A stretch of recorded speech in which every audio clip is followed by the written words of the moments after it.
धोखाधड़ी करके जमीन अपने नाम कराने को लेकर अधिकारियों पर लगाया आरोप। आपको बता दें कि सहारनपुर में नगर कोतवाली क्षेत्र के गढ़ी मलूक की रहने वाली रुचि पत्नी अंकुश और आंसू पत्नी दीपक ने कार्रवाई के लिए एक शिकायती पत्र जिलाधिकारी को दिया, जिसमें उन्होंने बताया कि प्रार्थनी के पिता स्वर्गीय कंवर सेन जो बुद्धा खेड़ा चिलकाना रोड के मूल निवासी थे, वहीं पर हमारी जमीन खसरा संख्या 426 रुचि पुत्री कंवर सेन के नाम दर्ज थी, जो हमारे चाचा और ताऊ ने अधिकारियों से साझ करके अपने नाम चढ़ा ली।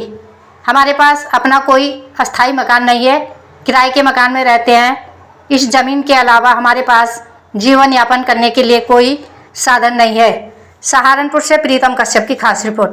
खबरों के साथ बने रहने के लिए चैनल को लाइक शेयर और सब्सक्राइब अवश्य करें। जी, मेरा नाम आशु है। कहाँ से आए हो? जी, मैं गांव बुड्ढा खेड़ा की लड़की हूँ और गढ़ी मुलुक में मेरी शादी हुई हुई है। और हमारे जो ताऊ चाचा जी हैं वो जोर जबरदस्ती से हमें मारना चाहते हैं। हमारी जमीन का कब्जा कर रखा है और हमें कुछ भी देना नहीं चाहते। जमीन कितनी है आपकी? जी, हमारी जमीन कागजों के हिसाब से 2.25 बीघे के करीब आ रही है। कहाँ पे है जमीन? ये गांव बुड्ढा खेड़ा पड़ता है, थाना चिलकाना। तो जमीन पर कब्जा है किसी का, क्या है? कब्जा नहीं तो सर, हर साल बोते खाते थे हम लोग और इस बार उन्होंने पटवारी जी से मिलके अपने नाम करा लिया। अब कह रहे हम तुम्हें कुछ नहीं देंगे। हम पटवारी जी के पास गए थे, पटवारी जी ने हमसे पैसे मांगे हैं कि इतने पैसे दे दो जब तुम्हारे हम बंटवारा कराएंगे। हमने पैसे देने से अगर मना कर दिया तो वो जमीन उनके नाम चढ़वा दी। क्या नाम है पटवारी का? जी, शबनम पटवारी है। जी, शबनम पटवारी मैडम है जी। तो कितने पैसे मांगे उन्होंने? जी, हमारे से 50,000 रुपए मांग रही थी। हम गरीब आदमी, हम मेहनत मजदूरी करते, हम कहाँ से लाए बताओ। तो आज डीएम कार्यालय डीएम साहब से मिले हो, क्या आश्वासन? डीएम साहब ने कहा है कि हम आपकी मामले को देख के इंक्वायरी करवाते हैं। कार्रवाई का आश्वासन जी। इसके पहले भी कभी कोई ज्ञापन या प्रार्थना पत्र आपने दिया है कि? जी, मैंने डीएम साहब को तो दिया नहीं, एसडीएम साहब के पास मैंने कई बार पहुंचा दिए पत्र, कितनी ही बार दे दिए मैंने। और तहसीलदार को भी मैंने लिखवाया था। मैंने कहा सर हमारी जमीन का बंटवारा हो जाए, तो ये मैडम कहती है कि मैं कोई बंटवारा नहीं करवा रही हूँ, मेरे पास मुझे अपने सिर उड़वाने हैं। पटवारी जी ने ये बोला था। तहसीलदार से मिले थे? जी, तहसीलदार से भी मिली थी, उन्होंने कहा। जी, एसडीएम साहब से भी मिली थी। मेरे पास सारी एक तक एप्लीकेशन रखी है उनकी लिखी हुई। अच्छा जी। कोई उनसे वो नहीं मिला आपको? नहीं, उन्होंने यही कहा है कि नहीं हो जाएगा। एसडीएम साहब ने कहा है मैं पटवारी को बुलाता हूँ, कानूगो को बुलाता हूँ, अभी इंक्वायरी कराता हूँ। वो प्रेशर डालते रहे, लेकिन ये लोग हमें लाराबाजी देते रहे। जो लारा दे रहा वो कौन है? पटवारी जी। और जो करा रहा है ये काम वो कौन है?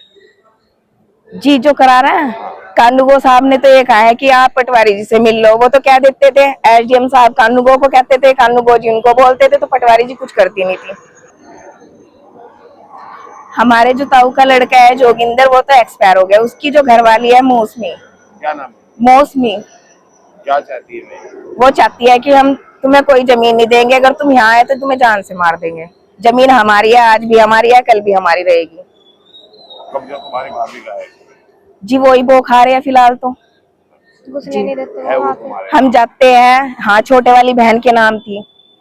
जी, खसरा कश्यप है और मैं इन दोनों का जीजा हूँ, है ना। इनकी मौसी की लड़की मेरे यहाँ है, तो मैं आज बेसहारा है, किराए के मकान पे रहती हैं। मैं भी काफी दिन से इनके साथ लगा हुआ हूँ और वो जमीन इनके नाम चढ़ ही गई थी, लेकिन क्या हुआ कि समय पे पैसे नहीं दे पाए। जिस अधिकारी ने इनसे मांगे, जिस पटवारी ने इनसे मांगे, तो वो जमीन उसने चिड़ में विरोधी पार्टी के साथ मिलके उनके नाम चढ़ा दी। और इन गरीब दो बहनें हैं बेचारी, किराए के मकान में रहती हैं। आज भी आप इनका जाके देख लो कि बरसात में कब वो मकान गिर जाए कुछ नहीं कहा जा सकता कब। और इसी जमीन के सहारे इनका जीवन यापन चलने वाला आगे, तो ये बेचारी बहुत परेशान है। मैं तो डीएम साहब से यही दरख्वास्त करूंगा कि इनका काम अतिशीघ्र निष्पक्ष ढंग से, जो आरोपी है उन्हें सजा मिले और इन्हें न्याय मिले। मेरी तो यही डीएम साहब से गुहार है। डीएम साहब से पूछिए वो आप क्या आश्वासन दिया? डीएम साहब ने कहा है कि मामला कोर्ट का है और वही कोर्ट इसे कैंसिल करेगी जहां से चल रहा था। लेकिन इन्होंने कर्जा ले लेके तो मुकदमा लड़ा, कई बार मैंने पैसे दिए इन्हें, ठीक है। तो कर्जा लेने के बाद ये मुकदमा जीती थी बेचारी, और आज की डेट में फिर वो कोर्ट के चक्कर। तो मैं तो डीएम साहब से यही कहूंगा कि इस मामले को कोर्ट में न देखते हुए इसका फास्ट ट्रैक कोर्ट से इसका वो करवाया जाए।